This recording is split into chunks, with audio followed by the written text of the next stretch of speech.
Idol, paano kung mapapasabak tayo sa buffet? Or talagang sirang-sira yung diet, yung talagang mga pagkain na ano. So usually po, ang kinakain namin mag-asawa, healthy all throughout. Taas yung protein, 50%, 30% carbs, 20% fat. Pero kung ganyan, total nag-workout naman ako na fasted. Huling kain ko is bago matulog. Tapos pagising ko, siguro 8 hours. Workout ako, after nun magka-cardio ako. And then hindi pa ako kakain ako pag gutom na. Or pag nagluto na si misis, or pagtapos ng trabaho. So, 16 to 20 hours. So ngayon, example, kumain kami dun sa buffet. Sobrang oily. Madami sugar. Sarap. Medyo masama. So, pag uwi, ito, nilakad namin yung aso. Hindi ko na binidyo kasi medyo malaki si Wilbur.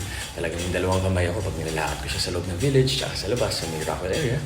And then, ito, 30 minutes front walk, tsaka backwards walk. So, at least, na-burn, di ba, napunta sa muscles. Yun, do what works for you. Tama kayo, mali ako, I'm not your doctor.